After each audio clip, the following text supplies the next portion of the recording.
அரிசியாகி ready ஆகிட்டு நல்லா வாங்க சாமி கும்பிடலாம், சாப்பிட்டு போகலாம். நல்லா வாங்க, எல்லாருமே வாங்க சாப்பிட்டு போகலாம். எல்லாம் பொங்கல் வச்சு சக்கரை பொங்கல் வெம்பொங்கல் எல்லாம் வச்சு நல்லா நிம்மதியாக சாமி கும்பிட்டாச்சு. எல்லாம் வாங்க சாப்பிடலாம்.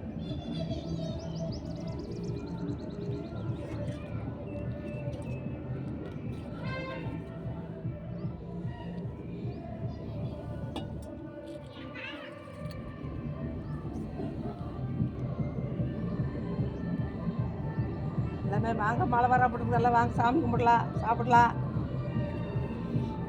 என்னென்ன சமைச்சிங்க? இன்னைக்கு பொங்கல் வச்சோம், வெம்பொங்கல் வச்சோம், சக்கரை பொங்கல் வச்சோம். எல்லாமே சாமி கும்பிட்டு எல்லாமே நிம்மதியாக சாப்பிட்டு போகலாம் வாங்க. சாம்பார் ரசம், வடை பாயசம் வைக்கலையா? வடை பாயாசம் வச்சுருக்குது, வேகிட்டு இருக்குது. வடை பாயாசம், சாம்பார் ரசம், இங்கே பாருங்க, பாயாசம், உருளைக்கிழங்கு பொரியல், பூசணிக்காய் பொரியல் எல்லாமே நிம்மதியாக செஞ்சுருக்குற பொங்கலுக்கு. எல்லாம் வந்து நிம்மதியாக சாப்பிட்டு போகலாம். வாங்க நீங்களும் செய்யுங்க, அப்படி நல்லா சாப்பிடலாம்.